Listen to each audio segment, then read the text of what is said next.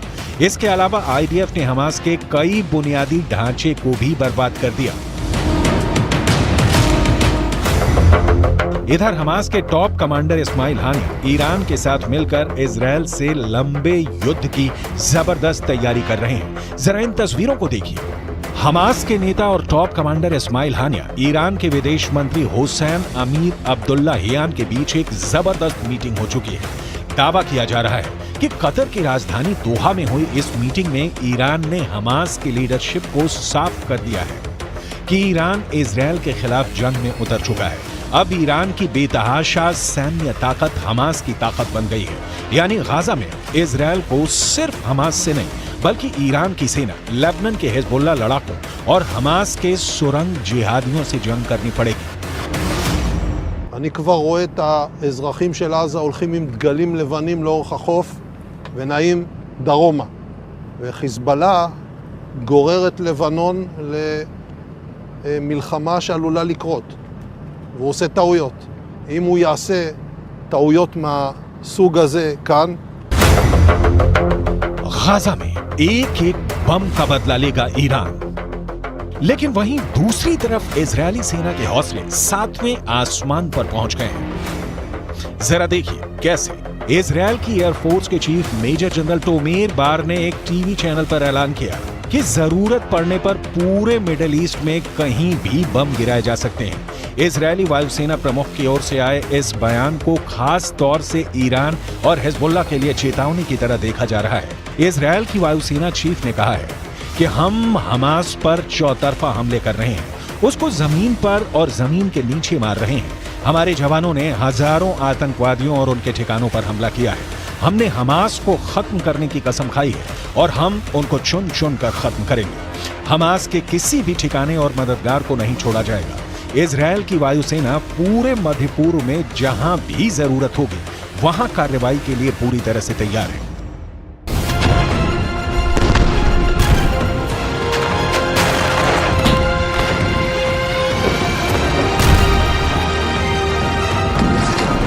אנחנו חודש כבר במלחמה, פוגעים מאוד מאוד קשה בחמאס, פוגעים בהנהגה של חמאס, פוגעים במפקדים, פוגעים במחבלים, הורסים לחמאס את התשתיות בעזה, ואנחנו גם כל הזמן במוכנות לאזורים אחרים. הבסיס הזה יודע להגיע.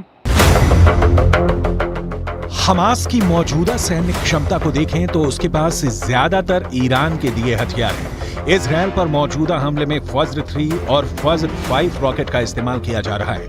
ये दोनों ही सतह से सतह पर मार करने वाली मिसाइलें हैं। इनमें से फज्र 3 43 किलोमीटर तक वार कर सकती है, जबकि फज्र 5 75 किलोमीटर तक तबाही मचाती है। ईरान से हमास को छोटी दूरी तक मार करने वाले रॉकेटों का जखीरा भी मिला है। इसके अलावा हमास हथगोलों और विस्फोटकों का जमकर इस्तेमाल कर रहा है। आरपीजी से सबसे ज्यादा हमले सुरंगों से हमास इजरायली सेना पर कर रहा है। विस्फोटक बेल्ट का भी इस्तेमाल हमास के लड़ाके आईडीएफ के खिलाफ जमकर कर रहे हैं, जबकि एंटी टैंक मिसाइलें हमास का अचूक हथियार इस वक्त साबित हो रही हैं। कुल मिलाकर ईरान गाजा में इजरायल से खूनी बदले लेना शुरू कर चुका है। अब देखना होगा इजरायल एक साथ हमास, हिजबुल्लाह और ईरान को हमले का जवाब कैसे देगा और सीज फायर के बाद ईरान इजरायल पर किस तरह के घातक हमले करेगा।